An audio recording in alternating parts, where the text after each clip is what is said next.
it was quite a lovely place to be, wasn't it? It was quite a happy, social, fun place.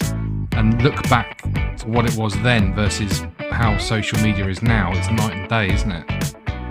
Well, it's a vast departure, right? I mean, if you just look through your Facebook feed just now, corner shop, literally down the lane, and as I was stood paying, someone came in the door behind, and I jumped when the door opened, and it panicked me, and I thought, oh my god, is it happening again?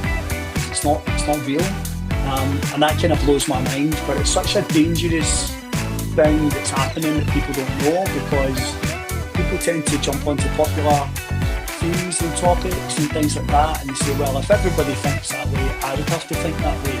So then it becomes, you're able to sort of manipulate people through, bot chatter, which is pretty scary, right?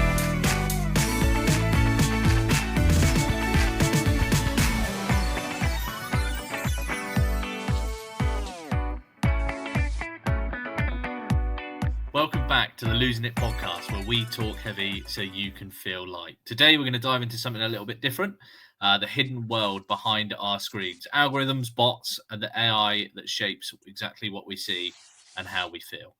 Yeah, this one's going to make you look at your feed a little differently, I think. We've got the brilliant Sean with us, who we've been dying to get on, really. I know Jim's been talking to him a little bit, and we've been wanting to get him on to talk about the digital side of mental health and online influence. So welcome, Sean. Thanks for inviting me on. Good to see you. It's always nice to get one of the lads on the pod, isn't it? I think it brings a nice freshness to the to the chat. So yeah, been looking forward to this one, mate. Yes, and it's something that I'm really interested in, obviously through my work. And having conversations with people, and now my daughter is, in that digital realm, so I'm experiencing it again through her eyes, how she interacts with things, and I think it's a really important topic. I feel quite strongly that it's linked to mental health as well. Everybody will have their own experiences, but I feel quite strongly on this. No, I think that's a scientifically proven thing as well. Now it's not just like an observed anecdote. I think there's you can see the trends of, especially the younger generation who've been sort of brought up with social media, the trends of them having severe mental health issues combined with the time of the technology expansion.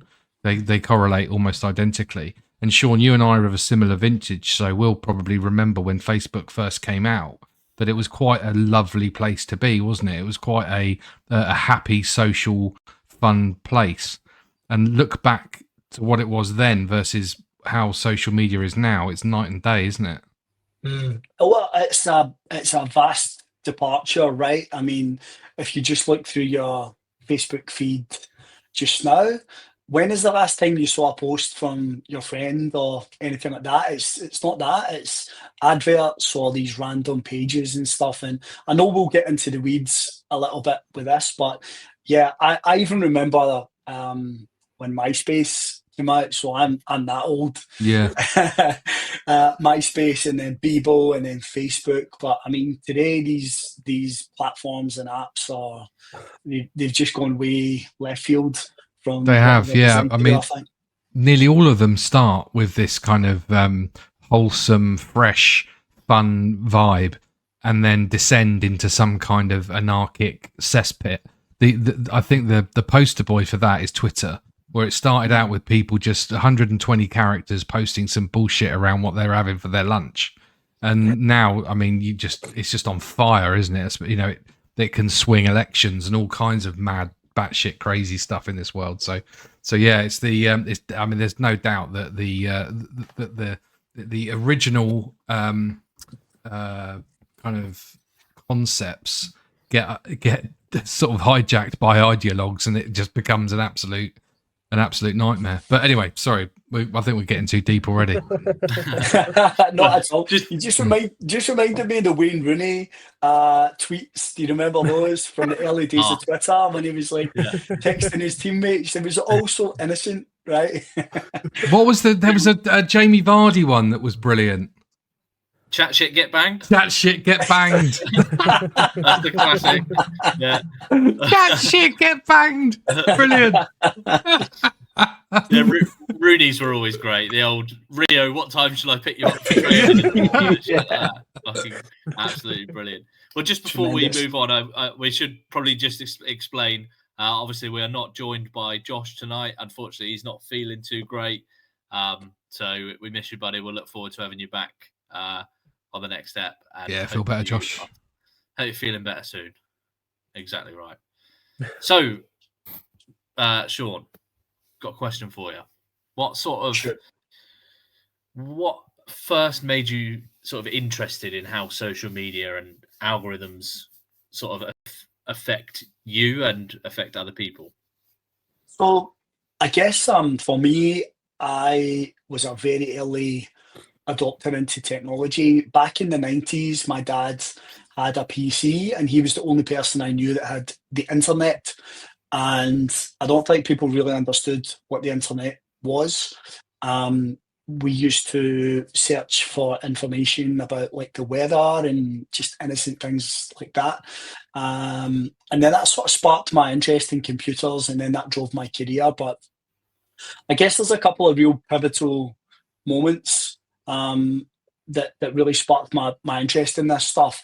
One of them that we spoke about, which is quite seminal, was in 2019. There was a film called The Great Hack, which really blew the lid on Facebook and how they were manipulating people. And that was the kind of, maybe I'm starting at the end, but that was the kind of seminal moment for me when I realized that these platforms are being used for, harm, really.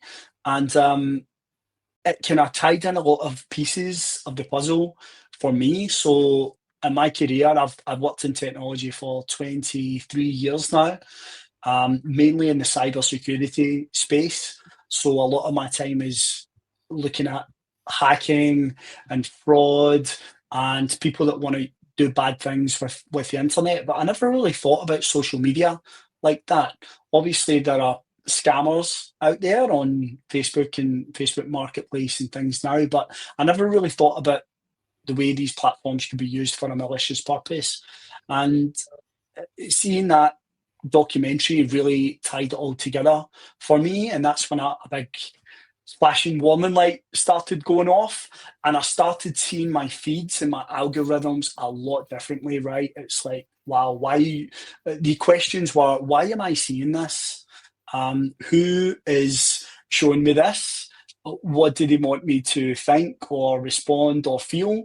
And yeah, just like I said, it just completely blew my mind watching that documentary. And I know that I sent you the link on Netflix. It's something I think everybody should watch. Yeah, I was just been pulling it up there as you've been talking. It's not one I'm familiar with. I'm definitely going to get to watch that, and we'll definitely share that link in the show notes. So that looks really good. What's it about? Is it about like sponsored posts on Facebook, like what's being actually promoted? Yeah. Actually, I've got a feeling, if I've not seen it, I've seen something very similar. That it seems to hinge around the Cambridge Analytica scandal, and they were very much on the hook for data mining and kind of demographically pooling people together to show them certain feeds and certain things in their posts to try and gain certain influence in political debates, etc. So there's that's one element of it. Keep me honest, John. There's probably other elements as well, but it's very much about very much about using your online presence to form how we can monetize you. When you are when the product is free, you are the product. Yeah, essentially, because it's like, it's crazy. I think back, and I guess this is kind of late, but like, the Tesco's Club Card, how like when that first started, that was like, you can get a bit of a bargain, but now it's literally just pulling all your data to make everything what they're. Don't get me started. Why the fuck do I have to have my card on me to get 20p off a packet of hobnobs? It's worth it though. Hobnobs are elite. Yeah, it is, but I don't want Mr. Tesco to know that I prefer them over Bourbons. real personal, sensitive information. Exactly. Yeah, I'll I think tell you- early I'll on tell you- in the documentary, it says something. It threw up a stat about how many individual data points that these companies have on you, and it's just like a crazy number. I don't want to like misquote it, so I won't chuck a random number out there. But I remember sort of being blown away by the number of individual data points that these companies can have on you. Yeah, there's a mate of mine called Jake Moore. Look him up on Facebook, Talking to Facebook, and he is now he's been working on a documentary with GMB, with Good Morning Britain, and he's their cyber criminal expert, and he's been working with one of their reporters to basically uncover just how easy it is to be socially engineered because of the stuff that she's put on Facebook. So, so good. If I can find that documentary, I think it might be on YouTube. I'll put the link in the notes below as well. Fascinating. He's a good guy. He works. You know Jake? Yeah, I don't know him personally, but he works in the same field that I work in, sort of cybersecurity education and awareness. So you might want to, get him on the pod. His content is great. He's on TV regularly, so definitely give him a follow. His stuff is really, really good. Yeah. Like Shout talking out Jake about Moore. data points and club cards, like I remember a real funny one actually. Like I was playing Warzone with this random guy, and he started laughing and he said, I got an email from my Nectar points card to say that I was the #1 purchaser of fruit pots that he was buying for his daughter, and he was telling me to go into the app and see what my sort of score was, and apparently I was the #3 buyer in the country of minted lamb steaks, and I was so gutted that I wasn't #1. But you just think they are collecting all this data on you, and it's kind of amusing, right? But they are collecting all this stuff on you, selling it to the highest bidder, and you don't really think about it, do you? You just swipe, get your money off, and yeah, quite scary, really. Exactly that, and like in a world where you have a computer in your pocket all the time, it's so common for you to just be on your phone and just experience all of this. So for example, like I say, the emails, like I get more emails than I get letters. I'm constantly checking my emails, and the amount of emails you get through about Club Card and all these deals. And I remember that you saying about the app from the shop, saying about you're the top purchaser of this. That became a huge social trend. Like everyone was doing it, everyone was sharing it. It's such a cost-effective way of like marketing, and it's just money after money. It's an incredible machine that almost feeds itself. Yeah, even if you don't care for the underlying stats or proof, there's some kind of social score, some kind of like social credit given to the fact that you can say, yes, I'm on a leaderboard for something. You know, it's absolute BS, but no, yeah, you're right. It's like brilliant marketing. So do you think that some of these, like if we look at that Great Hack documentary, Sean, do you think some of these algorithms are now kind of or should be more regulated? Is there anything that needs to be kind of uncovered, if you like, in terms of going into these big social media companies, scrutinized? And I don't like over-regulation, but do we need something like that, do you think? Regulation is a tough one, and I don't like censorship either. In particular, I know that we spoke about Twitter. Twitter has got pretty crazy recently, but it was also pretty crazy before, when they went to Congress and they were talking about the COVID jabs and all this stuff was coming out. I don't really want to go down that route because everybody's got a strong opinion on that stuff. But I will say this, like when I was studying denial of service attacks, do you know what a denial of service attack is? So Well, let me guess. Educate the viewers. Yeah, well, let me tell you a funny story. So around 2014, I wrote a paper called Is My Fridge Attacking Your Company? I don't know where it's going, if I could still find it. But basically the premise is we were starting to see the dawn of the internet of shit, which is effectively devices in your home which have a basic computer and internet connection in it, right? So like internet connected toaster, or internet connected washing machine, internet connected fridge, internet connected toothbrush, scale, and all these things were shipped out of China completely insecure. And some clever guy somewhere worked out a way of taking over all these devices at once. And you think, well, what is the point of that, right? Like, so now you've got control of 5 million toasters.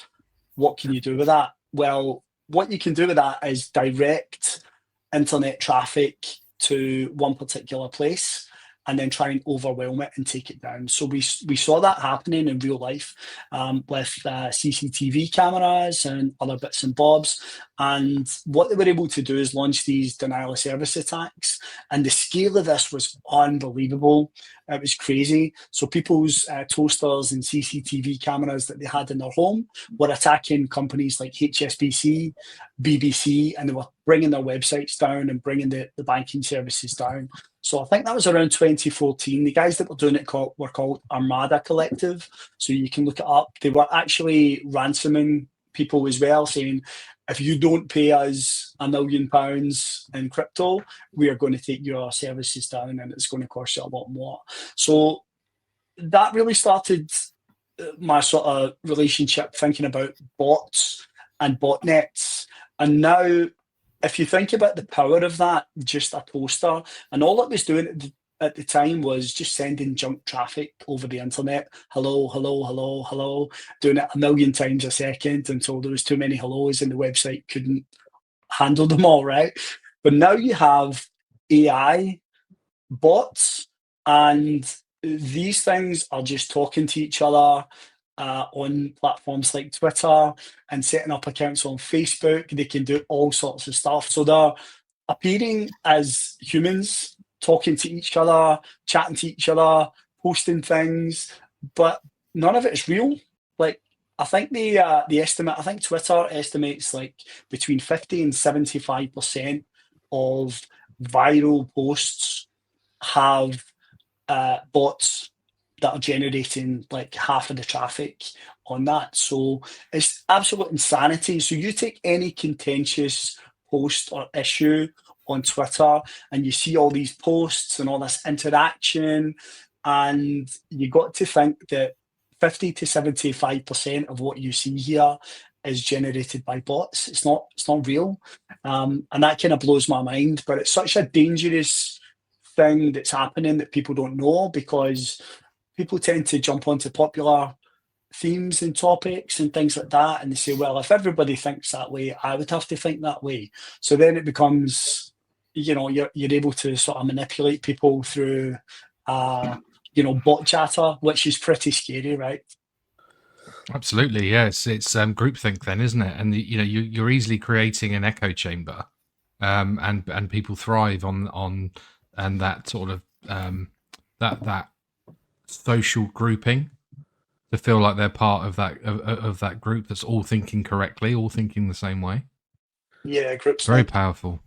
Is this dead internet theory? Is that what dead internet theory is? Is that like a lot of internet activity isn't real? Like the internet is growing larger and larger, but I don't even know if you know the answer, but apparently a large contributor of that is the growth of AI. Like a lot of the internet now isn't real. It's meaningless because it's being created by machine. But I don't know if you know the answer. I just heard dead internet theory, and that sounds a lot like it. Yeah, it does sound cool, right? But yeah, I mean, if you look at your if we go back to what we were talking about at the top, and you look through your Facebook feed, you see these pages that are set up by who?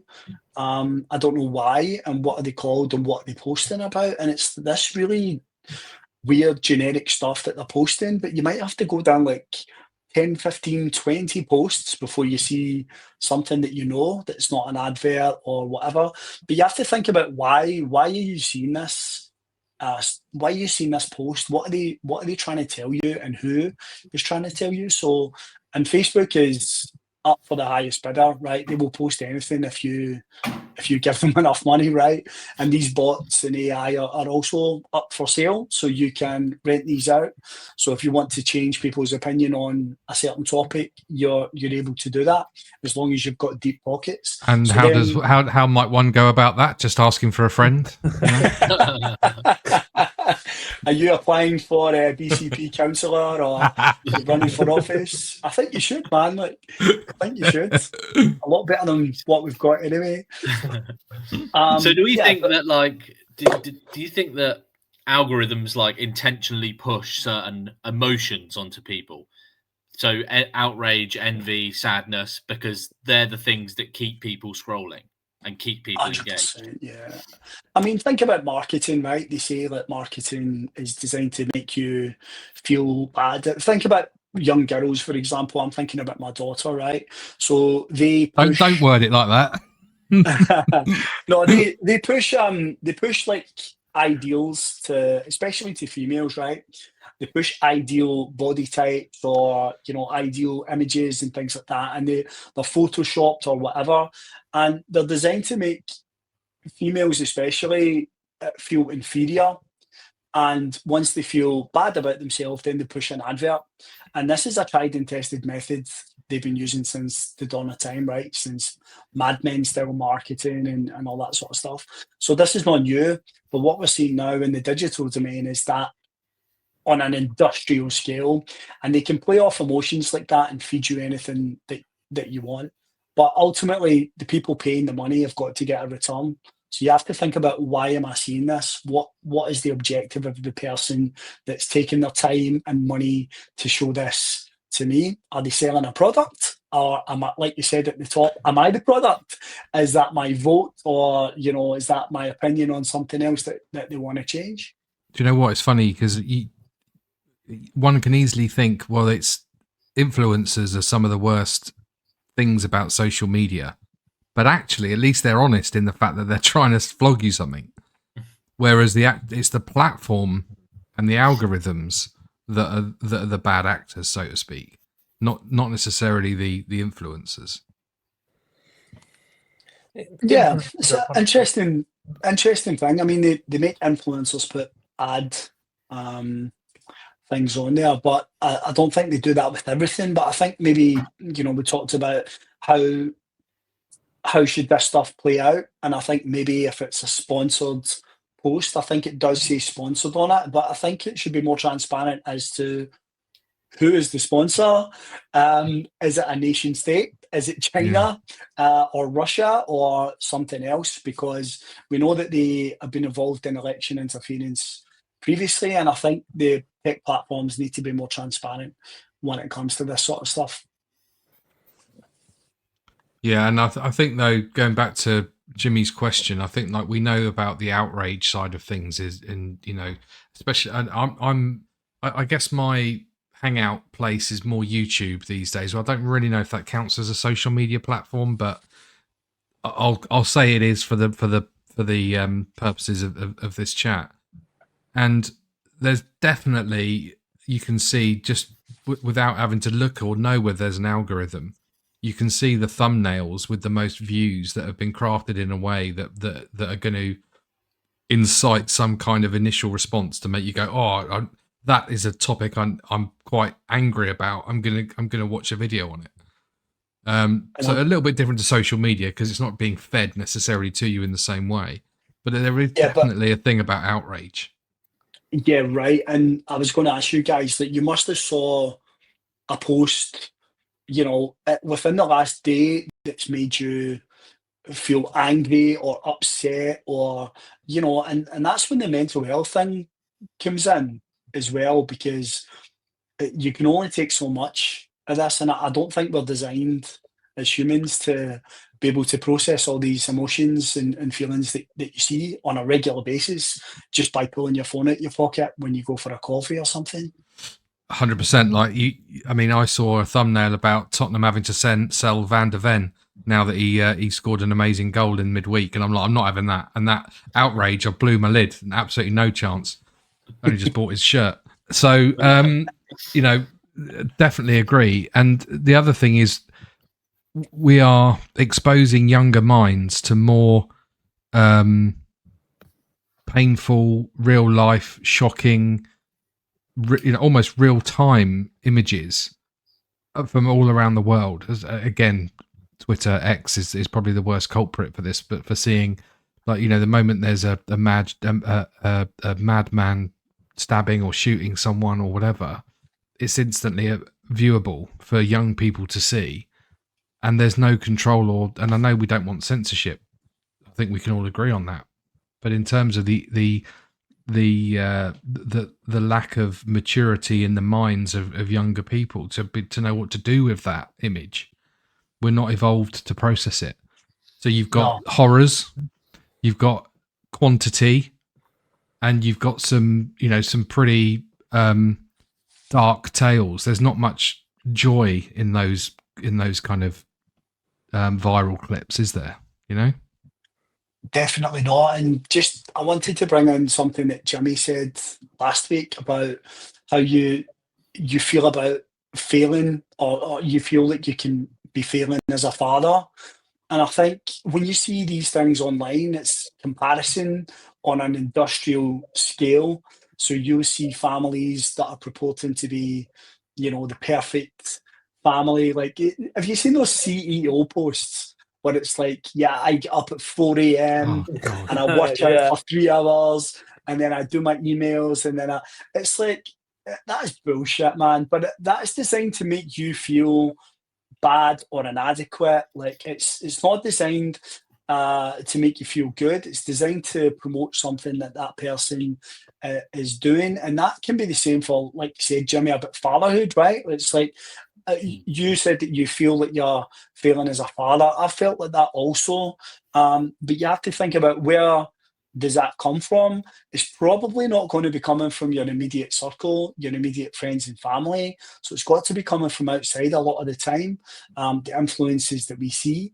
And a lot of these platforms and the feeds that you have, they know about you. We talked about data points. They know that you're a father.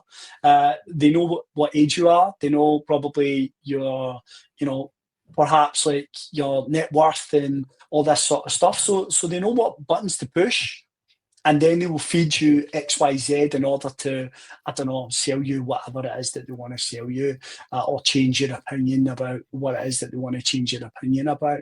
And it's really difficult to comprehend that, but I think it's important to understand where this stuff comes from and how it directly makes you feel. Yeah, it's it's really difficult. I mean, like you say, last week or the last pod, sorry, when I spoke about that, and then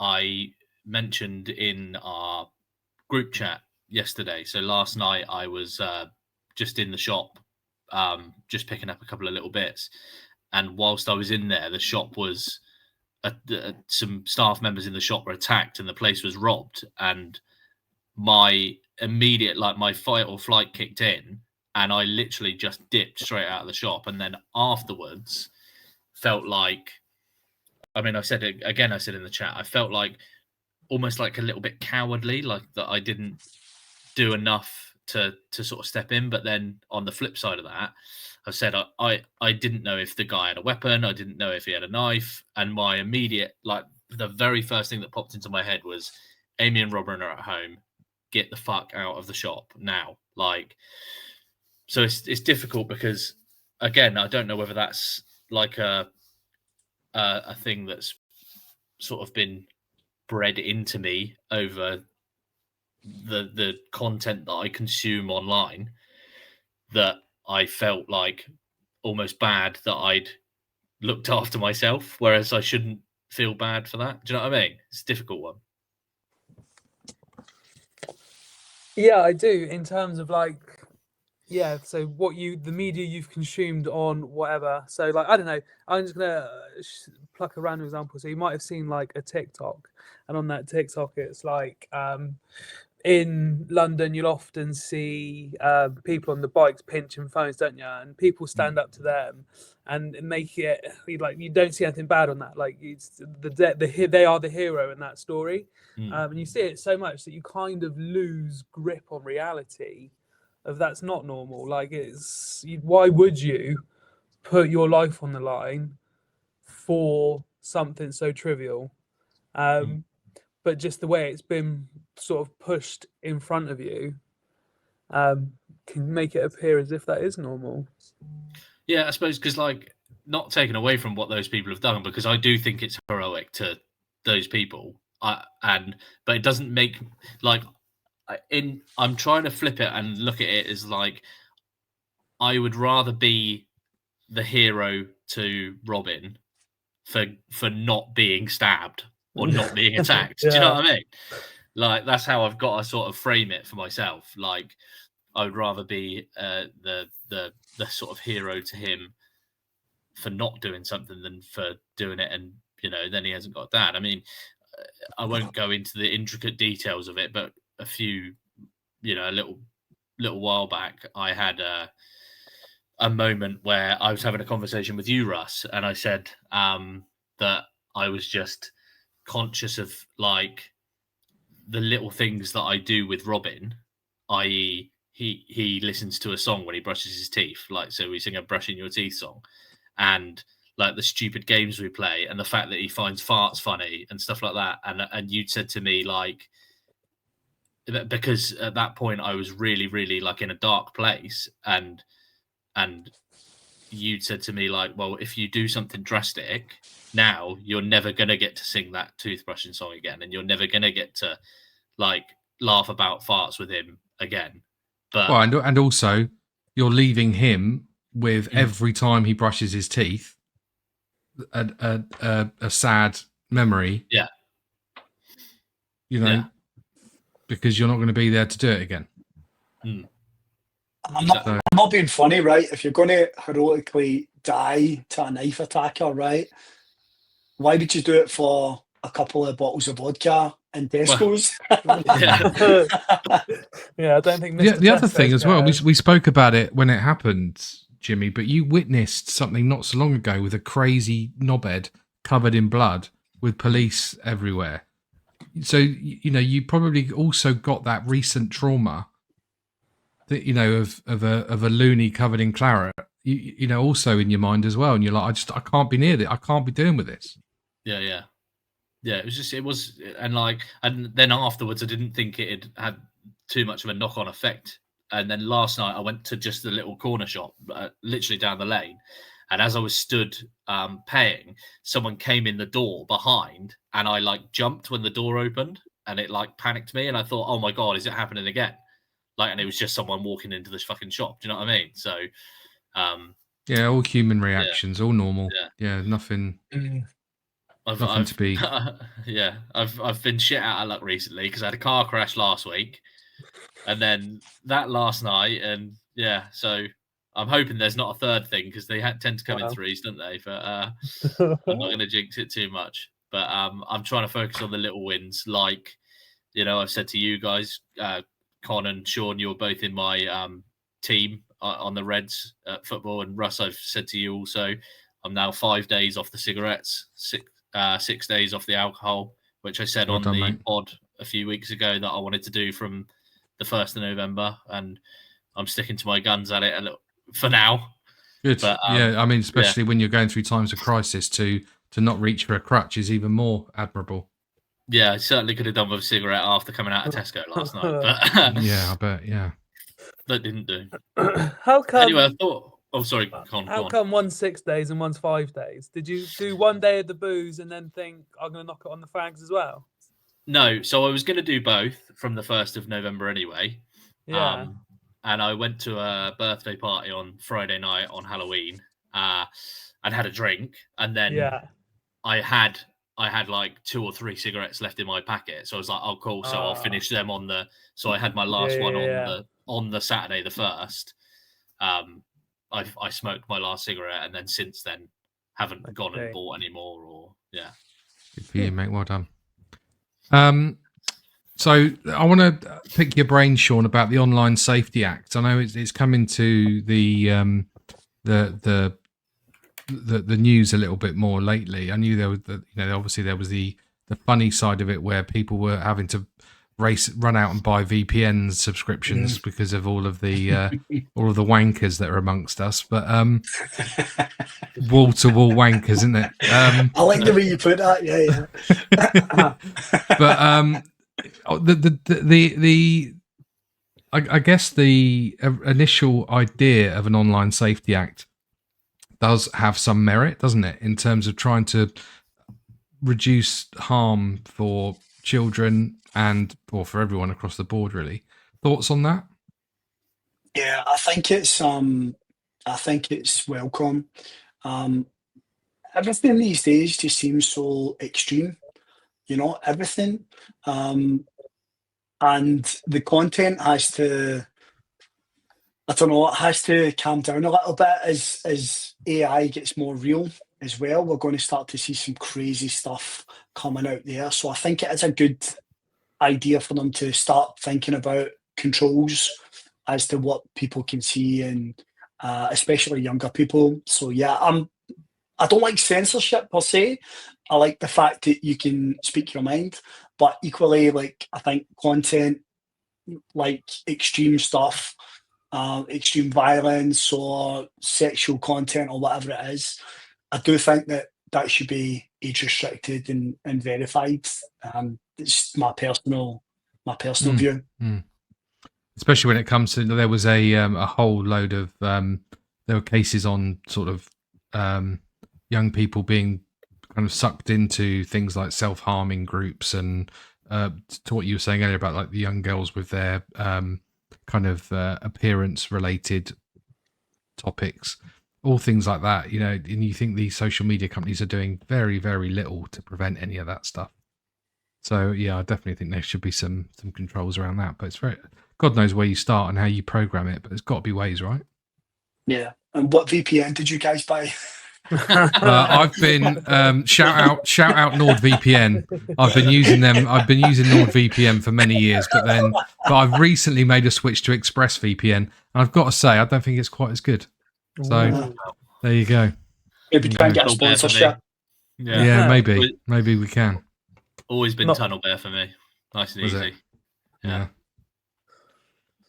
It's good that you guys are thinking about this stuff anyway. I mean, VPNs are good anyway, right? Like I've been using a VPN for years.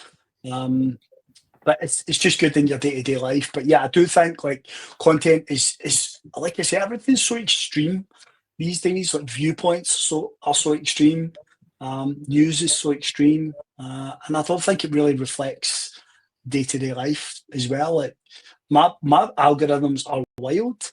But I think I've played my algorithm quite well because I don't get the echo chamber quite so much. I get like really extreme views from right and left, which I find quite amusing. Yeah, I'm same as you. I'll try and balance it out. Throw in a strange podcast from some random person, and then you can see the algorithm actually sort of like switching in real time. It's quite funny. But yeah, no, I think this is a really important chat. But what can we do apart from VPNs and I guess our own self-policing? What can we do to avoid feeling that kind of overwhelming sensation of especially when there's some horrible scenes in terms of like the stabbing we've just had in Huntingdon and all that stuff. Like when you're kind of like bombarding with it, I just have to take a break. It's almost like a proper cold turkey. I have to put the phone down. I have to watch Married at First Sight or something even worse than that, just to like Tottenham, whatever, something just to get my mind off it. Yeah, so you got to have your releases, haven't you? It's even if you watch the news and you hear about the horrible things, you open up your phone, there's nothing good on there. I think it's important to recognise that even if you don't quite feel in the moment, you don't feel the damage happening, that you still take a break. Like I don't personally, I'm sure I've said it before, I don't personally struggle with things like I can watch the news and not get affected by it. I don't let it get at me, but I still have my own ways of relaxing and unwinding. And I think it's important to understand that is like looking after your mental health, even if you're not making the connection that you've been in a bad headspace, just by still taking that time to be a bit lazy, do what you enjoy, you're doing yourself a massive favor. Yeah, there's loads of research about just going out and touching grass, isn't there? Just going to sort of just check out from your digital stuff, get fresh air, look at some trees, touch grass, I think is the saying, and and actually appreciating that time. But it's a bit sad that we're in a place where we have to recognise that. I think anyway, like that should just be normal life. Don't know. Yeah, I think obviously I work in this area, right, and I've saw this stuff developing. But I think step one is really important to understand that what you see on your feed is not real life. It's like real life that's been extremely filtered to only show you the most shocking, crazy bits.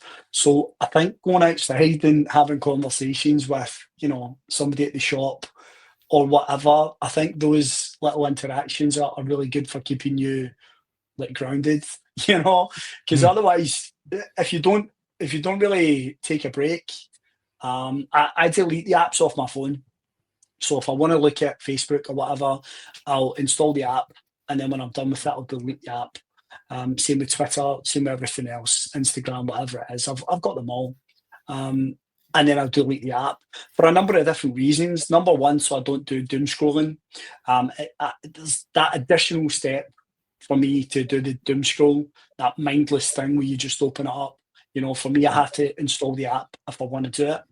Second reason is I don't want them to track my offline activity. I don't want them to see what else I'm browsing for, if I'm shopping or whatever. I don't really want Facebook to know that. I don't want Twitter or whatever to know that.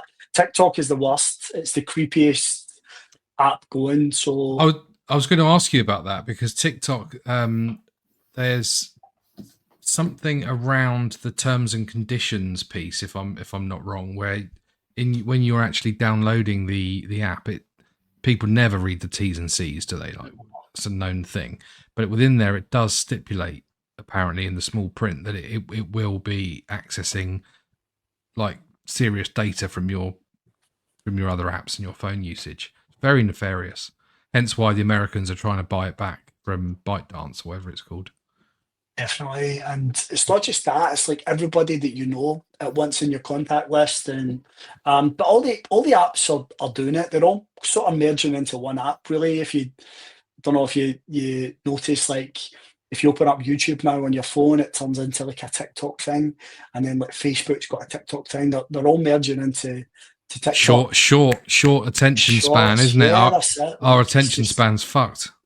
Yeah, it's like harvesting your dopamine or something. I don't know, but yeah, deleting the app, it's brilliant. Honestly, I recommend it. Just delete the app. Like, if you want to look at it, and then delete it, and it stops that thing. And I find myself now like picking up the phone, looking at it, and then thinking, oh, I've got nothing to doom scroll on there unless I install it. So I just put it away again. So I end up like I've still got that auto mechanism when I pick up my phone, look at it, but there's nothing to look at, so I just put it back down. And I find that quite helpful, but it's still odd. Yeah, definitely. I mean, when we first chatted to you, Sean, about coming on the pod, you used a term that stuck out to me. You mentioned something called industrial scale demoralization, which to me sounds like something out of like a dystopian film.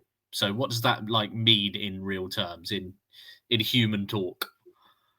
I think, well, we're going to get into the conspiracies and stuff here now, but I believe that countries are trying to demoralize us, and they're using social media in a way to break parts of society and make us divide. It's divide and conquer, basically, if you want to put it like that. And I think the demoralization is definitely something that I feel. If you think about, we're going to touch on some contentious stuff now, so I'll try and be careful. I'm all for it, mate. I'm all for it. If we think about, without getting into a debate, right? If we just think about the content side, the flag situation that came out recently, I've got a real interesting perspective in that because the saltire, the Scottish flag, has never been contentious. But all of a sudden, you have this discourse around, well, is flying the Scottish flag nationalist because it was taken up by, promoted by certain accounts or certain personalities, maybe, and they were saying, yeah, fly the saltire.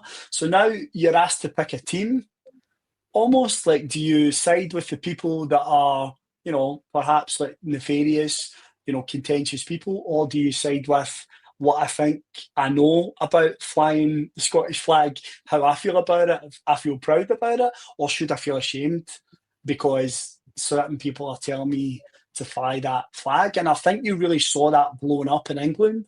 It was such a contentious Mental. issue. Yeah, it was crazy, but I think like these things, and it doesn't matter what contentious issue it is, but it feels to me like it's a massive industrial demoralization campaign, and it doesn't matter what. It seems to be one thing after another, right? There's never any peace or sort of unity, really. I would say, and I don't know how you guys feel about it. You distract the masses with division, so that your measures to try to push through policies that do actually matter go unnoticed. That is one of the biggest things. Definitely, because we'll easily be distracted by something that's riling us up, whilst subtly minor changes, incremental changes are happening, and before you know it, you turn around and go, well, how the hell are we here? Why are we here? Oh, did you not notice we've been doing all these things? Oh no, sorry, you were distracted on something else. It's so easy. yeah. So it's almost like controlling people's emotions rather than their opinions. I think if you want to put it like that, and if you look at the Great Hack documentary, like just going back to what we spoke about at the top, it explains how they did it. It explains the playbook that they used to change people's opinion so that they would end up voting for different things. And if you wanted to destabilize a country, like I think America and the UK are so similar now, and the issues that we are sort of discussing are so similar, right? So think about what are the sort of so-called contentious issues just now. Like I'd say climate change, I'd say Palestine, I'd say LGBT, I'd say the flags, Migration, right? Like these things are coming in like a conveyor belt, right? And it's one after the other, and I think for me, everybody's being forced to choose a side, and it just I think feels for me, really it really ramped up with Brexit. Brexit for me was the one where you really started to notice the polarization on social media. I mean, and it's almost like that became the blueprint for making sure that we knew how to divide people, I think. And you had the first Donald Trump election as well. That was the one that Joe Biden won. What was that? The 2020? The 2020 election, I think. Yeah. That was mad as well. So it's just absolutely crazy the way that they can just sort of spread the tentacles of division.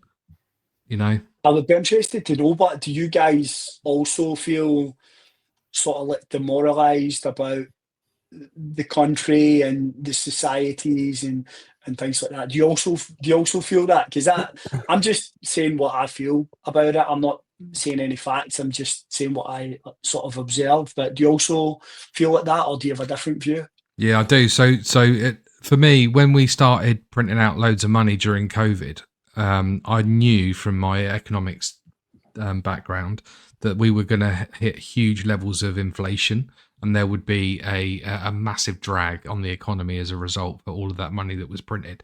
So I knew that we were heading for the lowering of living standards that we've got today because of the amount of money that we flooded the economy with. And I think for me, I am demoralized on behalf of the younger generation who are going to really struggle to get on the housing market. I'm really demoralised by seeing the lowering of our living standards in this country. I'm really saddened to see what's happening in America with they're about. I believe there's about to be a massive crisis in America based on the levels of personal and consumer debt that people are holding in America. And I think that we've got so much. We're fighting wars on so many fronts, in terms of like Ukraine and the Middle East, especially. There is a huge amount to be fearful of, and not a lot to be joyful for at the moment on a macro scale. So yeah, and I do, but I'm a current affairs whore anyway, so I'll absorb all of that stuff and try and process it in my own way. But yeah, it is demoralising. There's not a huge amount of prosperity. Yeah, don't get me started on Rachel Reeves. That's it. I was going to say, yeah, I feel demoralised, but I can't help it. Shauno said it a minute ago about getting into the conspiracy theory side of it all and everything. But like, when you're demoralised and you're broken, what do? You just keep going. Like, you feel like a little fucking cog, just turning this machine for everyone else that's higher up. And it feels like the way that they've controlled us is this demoralisation. You feel almost numb to it, that you just keep living for the next day, keeping everything going. And it's a bit conspiracy theory, because it is like, who are we doing this for? I'm not getting any richer. So who is benefiting from me doing all this? I don't know. But yeah, that's my take on it. Yeah, I think I feel demoralized by so I'm what you would call progressive left leaning, but I'm very open-minded and a realist, I should say, in terms of, I've stopped like arguing my case against other people because it's not worth falling out with people over, because ultimately, like, I appreciate and understand that other people have very varying thoughts. I think what demoralizes me is more that there seems to be this like society of that I was going to say that there aren't more people like me, and that makes me sound really big-headed. I don't mean that I want people to all think the same way that I think, but there are less and less people that are like me in terms of will actually listen, like sit and listen to facts and will form an opinion based off of fact rather than off of what someone higher up is peddling to them. Do you know what I mean? And it demoralizes me to see that people are being sold these lies by these snake oil sellers. Do you know what I mean? That people have this one idea that they agree with someone on, and then suddenly everything else goes out the window for the sake of it. I hope that makes sense. I think that's what demoralizes me is, like I say, without sounding big-headed, that there aren't more people that are willing to accept the facts on something and form their opinion based off of that. Yeah, more open-minded stuff. I mean, I was really gutted. I know we may not share the same sentiment, but I was really gutted with the assassination of Charlie Kirk. For those who might not know, he's a right-wing conservative commentator and very sort of heavy participant in helping secure Donald Trump's recent presidential win. And one of the things that I admired about him was he would always enter, well, I say always, in my opinion, he would often enter debates in good faith. And he always had this saying, as when he was debating someone, is we have clarity but not agreement. And I think that's a really, really clever way to articulate to someone. It's like, right, we are now on the same page in terms of what the argument is and what we disagree about. Because I've seen so many arguments just collapse because someone just ends up insulting the other person, or they're actually not really arguing the same point. and you just get more heat and anger, and you just don't, and no one gets anywhere. Seeking clarity with an opponent in an argument or a political debate is so important. And to say, right, we may not agree, but at least we're clear, I think is a really, really sort of good metaphor for how we can all talk to each other a little bit more favourably. And I think I'm also getting more, like, I'm getting too long in the tooth to want to have those arguments with people, because it's truly not worth my time. Like, life is too short. And also, I'm not gonna, like, so like you say, me and you, Russ, don't necessarily agree on everything, but that doesn't mean that I think a lot of people, if they didn't agree on things, that would be the be all and end all, and that would mean that they couldn't be cohesive and agree on other things, I think is the point I was trying to make. Like, that's right. And if I did agree with you, then we'd both be wrong. So there's no point. But like, yeah, I mean, I'd like to think me and you are pretty good mates, as well as just people that chat on a podcast once every 2 weeks. I'm friends with people with way more left-leaning persuasions than you, Jimmy. So it will never be a problem for me. Yeah. So what about you, Shauno? Yeah, I definitely feel demoralised. I think one way that I kind of try and cleanse the palate, if you like, is by forcing myself to consume media or ideas from people that I wouldn't normally. So there's a brilliant podcast on BBC Sounds by Amal Raj, and it's called Radical. And basically it gets these people on with radical ideas. So he had Ash Sakar on there. I don't know if you know her. She describes herself as like a communist.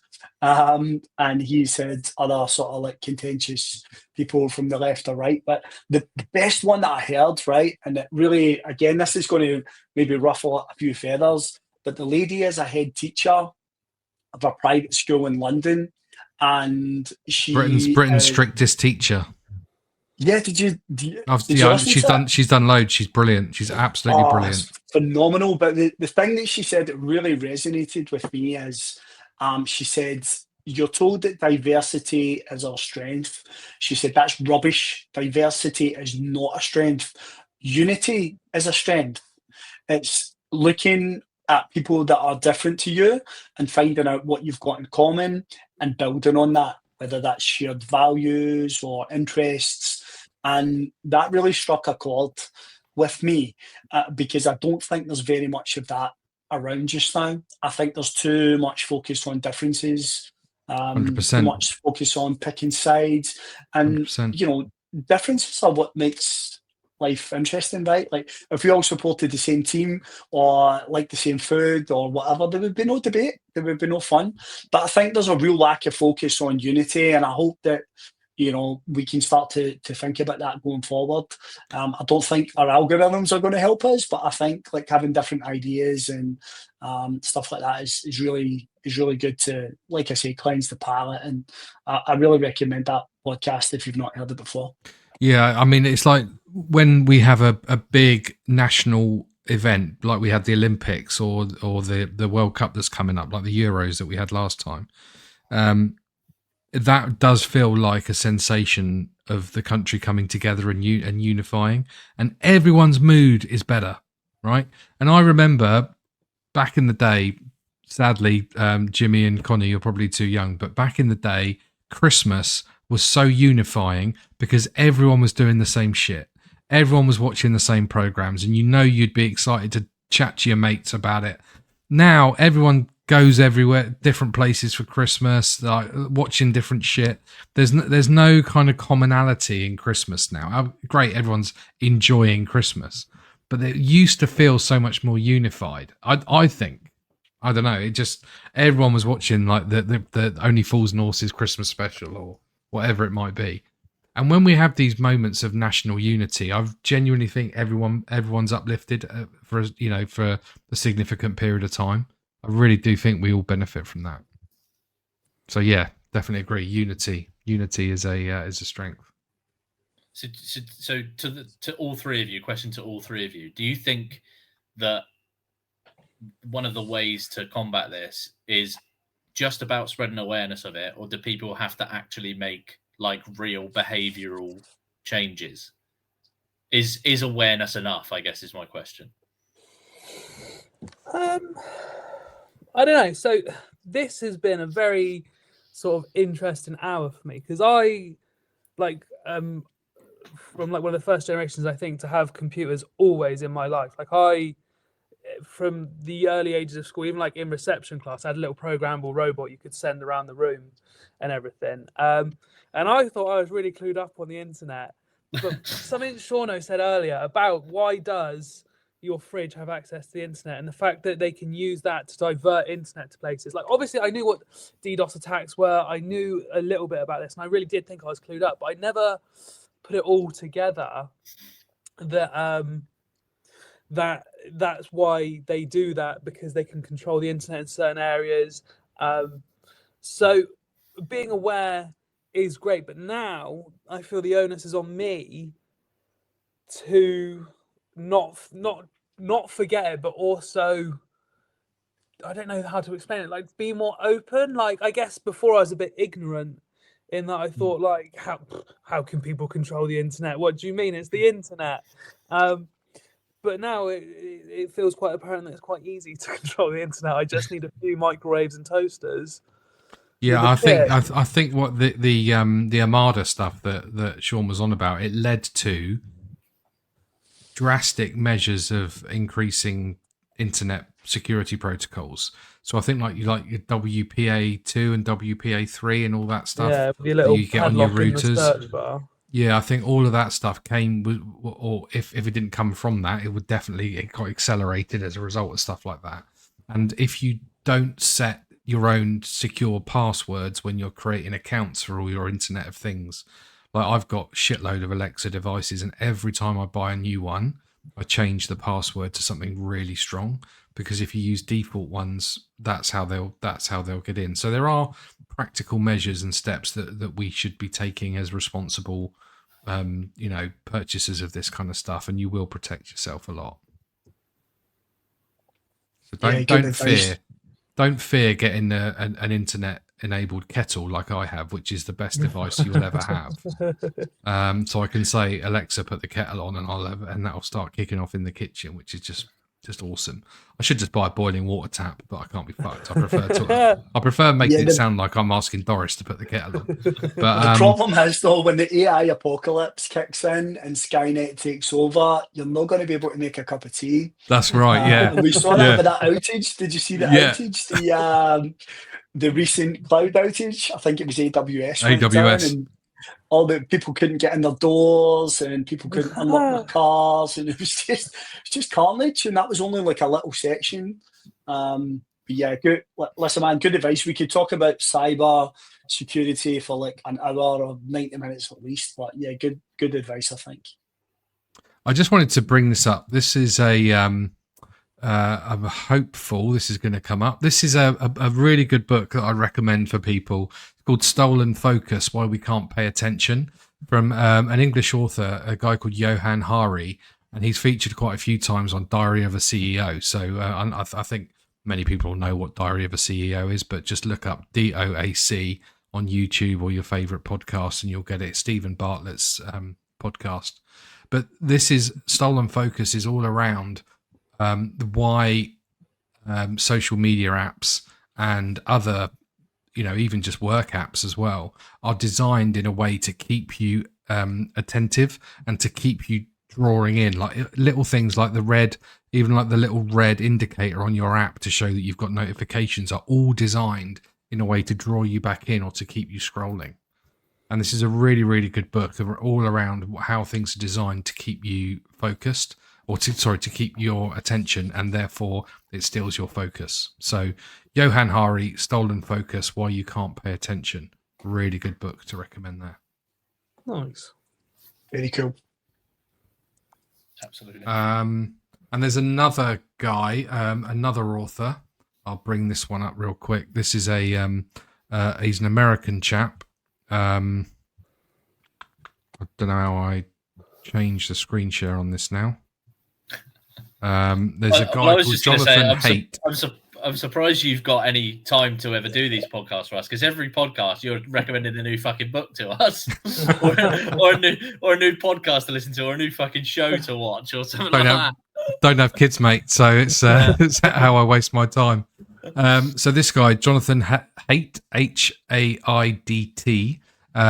he's got a book called The Anxious Generation, which is again all about children that the generation that have been brought up on computers and social media, why they feel the way they do, and all their. I think he's a psychiatrist or psychologist, so he's fully aware of the rise in or the decline in mental health at the same time as the rise of adoption of smartphones. And he's done a really good interview as well on the Trigonometry podcast, which I'd recommend. So a few of his books there is another good read if you're into this kind of stuff. Jonathan Haidt. There you go. So reading corner, book club. Some good material there to dive into. Any last thoughts, gentlemen? No, just a massive thanks to Sean, first of all, for joining us. I mean, like Con said just now, this has been like a genuinely fascinating and eye-opening, a little bit scary podcast, but I've really, really enjoyed it. And I know we've been keen to get you on the pod for a little while, and I'm glad you could join us. So thank you for that, mate. No, pleasure. Thank you for inviting me on. Like I said, such a big topic. You could talk about it for hours, right? But it was really nice to chat with you guys. Excellent, and we'll throw some links in the show notes for all the things that we've mentioned as well. So I don't know who's doing that this week, but whoever's doing the admin, do remember to chuck those bits in. And obviously, we would be really grateful if you could like this video on YouTube and give it a share, and a subscribe would really help us out. So it doesn't cost anything, but it really does help us out if you can do that. I know it's boring as hell to bang on about it every time, but please do that. That'd be great. And remember, you can only give 5-star reviews on Spotify. The 1, 2, 3, and 4 don't work. So no, that's right. It's broken. Yeah. Alrighty. Don't doom scroll away from us either. Yeah. All right. Thank you, Sean. Cheers. Cheers, mate. Thanks, lads. Cheers.